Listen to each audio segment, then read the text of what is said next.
पाकिस्तान के field marshal Asim Munir इस वक्त तेहरान में है और अब्बास अरागची साहब उनके वज़ीर ख़ारजा ने एयरपोर्ट के ऊपर उनका इस्तकबाल किया है। आम तौर पर आर्मी चीफ का इस्तकबाल करने के लिए वज़ीर ख़ारजा नहीं आते, लेकिन ये गैर मामूली प्रोटोकॉल है जिसमें उन्होंने बड़ी गर्मजोशी का मुजाहरा किया। और उस गर्मजोशी के पीछे पिछले कई हफ्तों की पाकिस्तानी काविश है, जिसमें पाकिस्तान ने भरपूर कोशिश की कि किसी तरीके से अमेरिका और ईरान के दरमियान एक ऐसी सूरत हाल पैदा हो जाए कि पहले तो जंग बंदी की तरफ आएँ, फिर जंग बंदी के बाद एक ऐसा एग्रीमेंट हो जाए जिसमें देरपा अमन की बुनियाद रखी जाए। इस वक्त इंटरनेशनल मीडिया रिपोर्ट्स ये क्लेम कर रही हैं कि एक फ्रेमवर्क एग्रीमेंट के ऊपर अमेरिका और ईरान के दरमियान में एक ब्रॉडर अंडरस्टैंडिंग हो चुकी है और अगले चंद रोज़ के अंदर इस्लामाबाद में या मुमकिन तौर पर और भी जो भी एक ऐसा मुकाम जिसके ऊपर सारे फ्रीकैन का इतफाक़ होगा।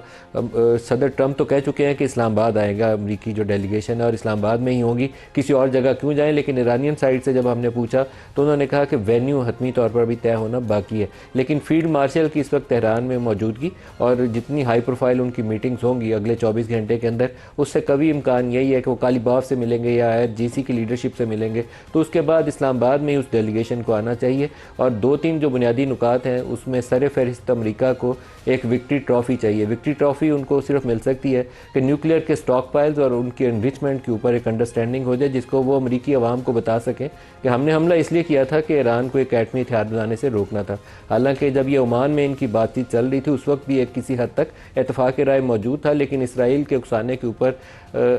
ट्रंप साहब जो थे वो इस हमले का हिस्सा भी बन गए और उसके बाद उनको वो जो अंग्रेज़ी में कहते हैं ऑफ रैम्प चाहिए था, ऑफ रैम्प उनको आसानी से मिल नहीं था रहा, क्योंकि ईरानी सर्वाइव भी कर रहे थे और जवाब भी दे रहे थे उनके जितने इत्तेहादी ममालिक थे उनके टारगेट्स को हिट करने के बाद। दूसरा हॉर्मुज़ का बहुत बड़ा इशू है। हॉर्मुज़ के ऊपर भी काफ़ी इम्कान है कि इत्तेफाक राय हो जाएगा, क्योंकि चाइनीज़ साइड से भी जो स्टेटमेंट्स आई हैं वो हॉर्मुज़ की बंदिश के ऊपर कोई भी हक में नहीं है। लेकिन साइड बाई साइड जहाँ पाकिस्तान ईरान और अमेरिका को करीब लाने की भरपूर कोशिशें कर रहा है, बहुत कुछ और हो रहा है इस वक्त दुनिया के अंदर। UAE ने आज ईरान से बात की है और ये बड़ा गैर मामूली है। 28 फरवरी के हमलों के बाद से पिछले 6-7 हफ्तों में ये पहला राब्ता था जो UAE और तेहरान के दरमियान में हुआ और ये होना बहुत ज़रूरी इसलिए था कि इनके दरमियान में ट्रस्ट डेफिसिट बहुत बढ़ गया हुआ है। ईरान महसूस करता था कि ईरान के ऊपर हमला करने वालों में बहुत सारे जो वसाइल थे या बेसिस थी वो UAE की इस्तेमाल हुई और UAE की सिंपथी अमेरिका और इसराइल की तरफ थी। ये ईरानियन का ख्याल था और इस राब्ते के बाद उम्मीद है कि ये थोड़े आगे बढ़ने की गुंजाइश पैदा हो जाएगी।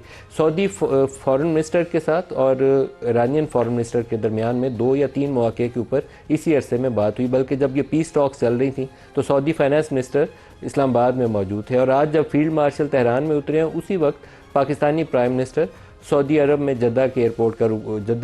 पर उतरे और उनकी मोहम्मद बिन सलमान से मुलाकातें मुतवक्को हैं। इसके बाद वो कतर और टर्की भी जाएंगे और ये भी मुमकिन है कि फील्ड मार्शल साहब तेहरान से होते हुए वो भी सऊदी अरब पहुँच जाएँ।